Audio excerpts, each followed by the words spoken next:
السلام عليكم داودياشا نبت تي في ميل كasta oo aad caalamka ka joogtaan waa barnaamijkii aan ugu magac darnay Degan Show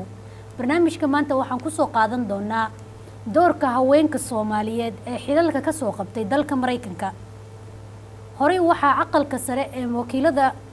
fadhiday gabar Soomaaliyeed Ilhaan Cumar oo ah gabar ku soo gashay wadanka qaxootinimo waxaa sidoo kale jira gabdho badan oo Soomaaliyeed oo isku soo sharaxay xilal kala duwan waxaa jira gabdho xilal ka qabtay oo ka haya gobolka Minnesota oo ah gabdho Soomaaliyeed barnaamijka maanta waxaa marti iigu ah Yusra Carab oo ah gabar Soomaaliyeed oo u tartamaysa Ward 2 degmada labaad Yusra maanta waxaan ka wareysan doonaa waxa ay u tartamayso waxa uu yahay iyo haddii ay xilka ku guuleysato ama ay xilka weydo labadaba waxa u qorsheysan in ay qaado talaabada xiga Yusra ku soo dhawow barnaamijkeena Degan Show waad mahadsantahay waan dhawahay waad mahadsantahay Degan aad ayaad u mahadsantahay Yusra marka hore haddii aan ku weydiiyo waxaan rabaa inaan ogaado horta xilkan aad u tartamaysid muxuu yahay waxaan ahay musharax u taagan gudoomiyaha degmada labaad ee magaalada Minneapolis Yusra ma waxay kula tahay inaad ku guuleysanaysid xilkan aad doonaysid inaad qabatid maantii waa wax aan rajaynayo inaan sameynayno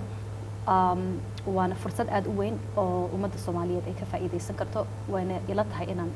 aan guuleysanayno insha Allah hadduu Ilaahay Yusra haddii aan ku weydiiyo maxaa kugu dhaliyay inaad noqotid siyaasi ma aha waxaan hore uga fikiray mana aha waxaan hore u mooday inaan noqonayo waan u aaday school oo bachelor degree in political science baan haystaa laakiinse waxa igu kalifay la shaqaynta bulshada iyo 4 sano soo dhaaftay oon ka shaqaynayay xafiiska degmada lixaad ee baahida dadka haysata aad iyo aad Yusra yaad la tartamaysaa oo kale oo xilkan raadinaya waxaan la tartamayaa 3 ruux mid yahay oday hore u sii joogay degmada oo hadda gudoomiyaha ka ah haweeney African American ah iyo yar cadaan ah haddii aad ku guuleysan weydo xilkan aad raadinayso dadaalkaaga ma sii wadi doontaa mise waad ka fadhiisan doontaa siyaasadda oo dhan may waan sii wadi doonaa insha Allah haddii aad guuleysatid maxaa ka bedeli doontaa ood u qaban doontaa bulshada Soomaaliyeed ee ku dhaqan gobolka aan joogno waxaan rajaynayaa haddaan ku guuleysano insha Allah inaan waxyaalo badan oo ummadda Soomaaliyeed anfac u ah iyo dadka guud ee degan degmadaba oo ku saabsan dhinaca guryaha dhinaca ciyaalka iyo programming haday noqoto iyo dhinaca public safety gaba aan rajaynayaa inaan howl weyn ka qabano wax aad isleedahay dadkaaga aad ayay ugu baahan yihiin inaad u qabatid miyaa jira hadduu Ilaahay ii qoro waxaan rajaynayaa 3 areas oo very important ummadda Soomaaliyeed ah waxaa koow ah dhinaca guryaha dhibaato weyn baa Soomaalida ka haysata dhinaca guryaha waxaa laba ah small businesses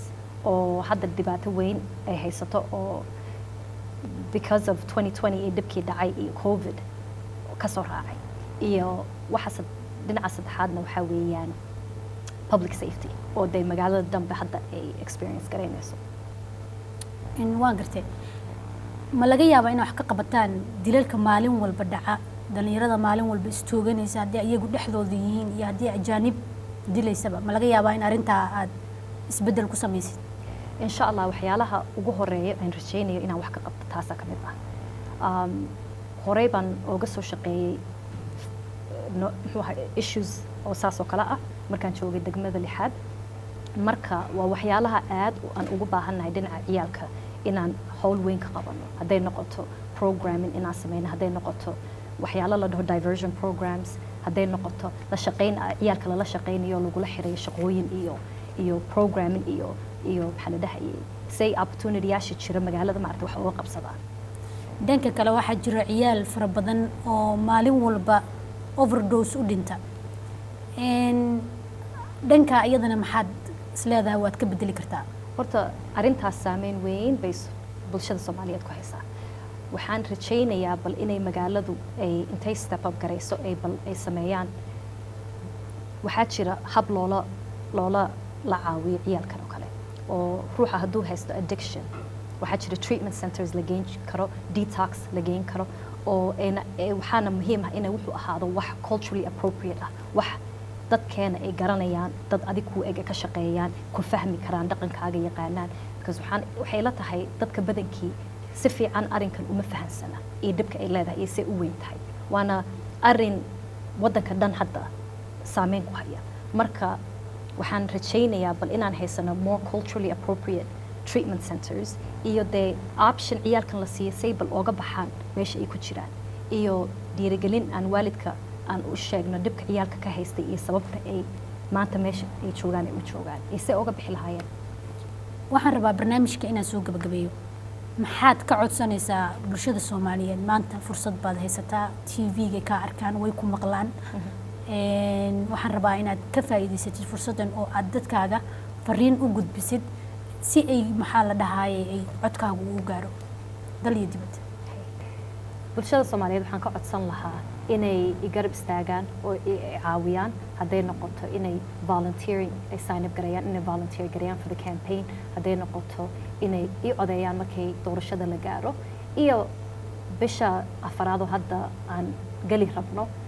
April koodeeda ilaa 30keeda waxaa socoto diiwaangelin oo loo diyaarinayo caucuseska marka waxaan rajaynayaa bulshada Soomaaliyeed ay ku nool degmada labaad inay is diiwaan geliyaan ay ka qayb qaataan caucus processka oo bilaaban doona April 1st intaa waxaa noogu dhammaaday barnaamijkeenii Degan Show oo aan maanta ugu magac darnay doorka haweenka Soomaaliyeed ee xilalka ka haya dalka Mareykanka inta aan barnaamijkan la mid ah ku kulmi doono waxaanu idinkaga tegaynaa sidaa iyo nabadgelyo amaana Allah